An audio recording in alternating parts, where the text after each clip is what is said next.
You might think you know how to cook broccoli. It seems simple. Right. Just chop it up. Toss it in a pot of boiling water. Maybe add a pinch of salt. And let it go until it's tender. That's how many of us were taught. And it's been the go-to method for decades. But what if I told you that this common way of cooking broccoli, this method that feels so familiar and easy, is actually stripping away the very things that make broccoli a superstar for your health? Especially as we get a little older. It's true. That vibrant, green vegetable, packed with incredible potential to support your body, fight off invaders, and keep things running smoothly, is often being robbed of its power before it even gets to your plate. It's a painful reality, because you're putting in the effort to eat healthily, choosing nutritious foods, but unknowingly losing a huge chunk of the benefit. You're leaving the healing power literally in the pot of water you pour down the drain. But there's a secret to unlocking broccoli's full potential. Simple adjustments that keep those precious compounds intact. In this video, we're going to uncover exactly why that boiling method is a mistake and explore better, smarter ways to prepare not just broccoli, but many of your favorite healthy vegetables, so you get every bit of goodness they offer. We'll look at the specific nutrients you're missing out on and what that means for your energy, your joints, your brain, and your overall well-being. You'll discover methods that are just as easy, maybe even easier, and far more rewarding for your health. So please, watch to the end for something that will truly surprise you and change how you look at your vegetables forever. Let's dive right into the heart of the matter. Why is boiling broccoli such a problem? Especially when it comes to those incredible healing qualities we mentioned. It all comes down to some very special compounds found inside this cruciferous wonder, broccoli, and its cousins like cauliflower, cabbage, and Brussels sprouts contain a group of substances called glucosinolates. Now, you don't need to remember that big word, but think of them as little health packages waiting to be opened. When you chop or chew raw broccoli, an enzyme also present in the plant, called myrosinase, gets to work. This enzyme acts like a key, unlocking those glucosinolates and transforming them into incredibly powerful, beneficial compounds, the most famous of which is called sulforaphane. Again, another science-sounding word. But sulforaphane is the real hero here. This is the compound researchers are getting so excited about when they talk about broccoli's ability to fight inflammation, act as a potent antioxidant cleaning up damaging free radicals in your body, support your body's natural detoxification processes, and potentially even play a role in protecting against certain chronic diseases that become more common as we age. Think of it as a tiny but mighty warrior for your cells. Now, here's the crucial part, that wonderful myrosinase enzyme. The key that unlocks sulforaphane is extremely sensitive to heat.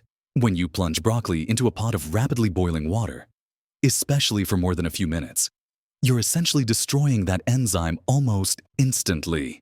It's like having a treasure chest full of gold, the glucosinolates, and the key to open it, the myrosinase. But then, you throw the key into a furnace before you get a chance to use it. The gold is still there, but you can't access its full value because the unlocking mechanism is gone. So, while the boiled broccoli might still have some vitamins and fiber left, you're missing out on the conversion to sulforaphane, which is arguably the most significant health benefit broccoli offers. You're getting a watered-down version of this nutritional powerhouse. It's not just sulforaphane you lose, either. Many water-soluble vitamins, like vitamin C and some of the B vitamins, can leach out of the broccoli and into the boiling water. If you then drain that water away, those vitamins go with it. Vitamin C is vital for your immune system, keeping your skin healthy and helping your body absorb iron. B vitamins are crucial for energy production and nerve function. Losing a significant amount of these isn't ideal when you're trying to maximize the nutritional bang for your buck, which becomes increasingly important as nutrient absorption can sometimes become less efficient with age. So, that comfortable, familiar method of boiling broccoli until it's soft might be easy, but it's counterproductive if you're aiming to get the maximum anti-inflammatory, antioxidant, and detoxifying power from this amazing vegetable. You're cooking the goodness right out of it and pouring it down the drain. This is particularly relevant for us because inflammation plays a role in so many age-related issues. Joint stiffness, heart health, even cognitive decline. Getting potent natural anti-inflammatories like sulforaphane is a simple dietary step that can make a difference. Losing it through improper cooking means missing out on a valuable tool in your personal health arsenal. It's like buying a high-tech health gadget, but never turning it on. You have the potential right there, but you're not activating it. Understanding this fundamental point, that high heat, especially boiling water, can destroy the enzyme needed to create broccoli's most powerful compound, is the first step to unlocking its true healing power. It means rethinking how you approach this common vegetable, moving away from the old habit of the boiling pot and towards methods that are gentler and smarter. Methods that respect the plant's natural chemistry and preserve its incredible benefits for you. It's not about making cooking complicated. It's about making it effective. It's about making sure that when you choose to eat broccoli, you're actually getting the cellular support and protection you intended. This isn't just a cooking tip. It's a way to make your healthy eating efforts truly count. Now that we understand why boiling broccoli isn't the best approach for harnessing its full potential, let's talk about the smart alternatives. The goal is to prepare the broccoli in a way that minimizes nutrient loss and, critically, protects that myrosinase enzyme so it can do its job of creating sulforaphane. Luckily, there are several simple and delicious methods that fit the bill. One of the best ways is gentle steaming. Steaming uses hot vapor to cook the vegetables rather than submerging them in water.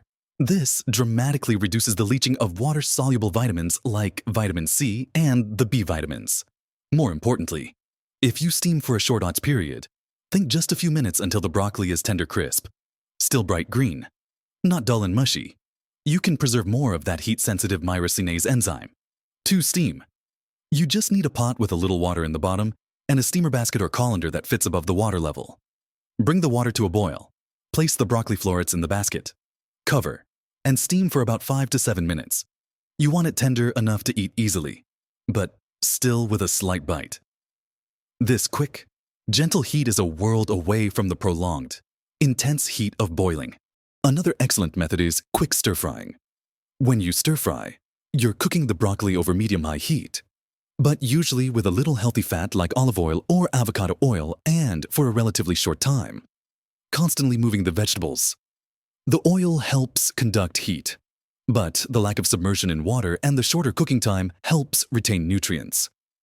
Cut your broccoli into smaller florets or thin slices of the stem so it cooks quickly and evenly. Heat a wok or large pan. Add a little oil. Toss in the broccoli with maybe some garlic or ginger for flavor. And stir-fry for perhaps 5 to 8 minutes until tender crisp. Again, that vibrant green color is your sign that you haven't overcooked it.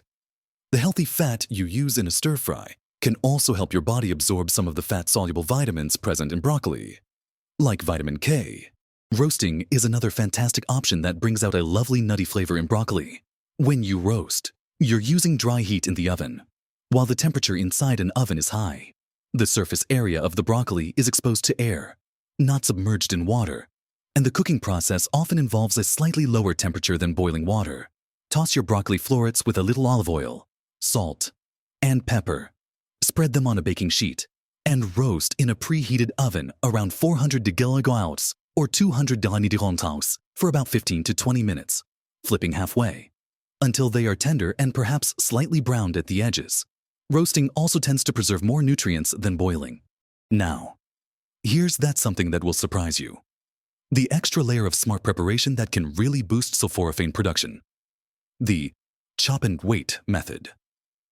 Remember that myrosinase enzyme and the glucosinolates. They need to interact to create sulforaphane. This interaction starts happening the moment you chop or damage the plant's cells, like when you're cutting the broccoli.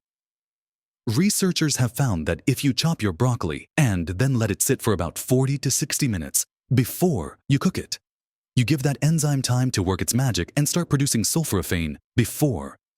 The heat potentially deactivates the enzyme entirely. So, you chop your broccoli florets, set them aside while you prepare the rest of your meal, and then cook them using one of the gentle methods like steaming, stir-frying, or roasting. This simple waiting step can significantly increase the amount of sulforaphane available in the cooked broccoli. It's a small habit change with a potentially big payoff in terms of those anti-inflammatory and detoxifying benefits. It feels counterintuitive, like you're letting it sit there and do nothing, but you're actually letting chemistry happen to boost its power. Think about integrating these methods into your routine, instead of automatically reaching for the large pot for boiling. Try getting out your steamer basket or your wok. Cut up your broccoli first, maybe even when you first get home from the shops, and let it sit on the counter, covered while you unpack groceries, or decide what else to make. Then, steam it lightly for dinner. Add it to a quick stir-fry with chicken or tofu, or toss it with oil and pop it in the oven while you roast some potatoes. These small shifts in technique protect those precious nutrients and maximize the health benefits you're seeking from adding more vegetables to your diet. It's not about complicated gourmet cooking. It's about mindful preparation that honors the nutritional value of the food. We've talked about why boiling broccoli is like throwing away its best bits and explored much better ways like gentle steaming, quick stir-frying, and roasting to keep those valuable nutrients and the potent sulforaphane intact. We even uncovered the simple chop and wait trick to potentially boost sulforaphane production before you even start cooking. But it's important to see this in a broader context, while we've focused on broccoli because it's such a popular and well-researched vegetable. The principles of gentle cooking apply to many other vegetables too.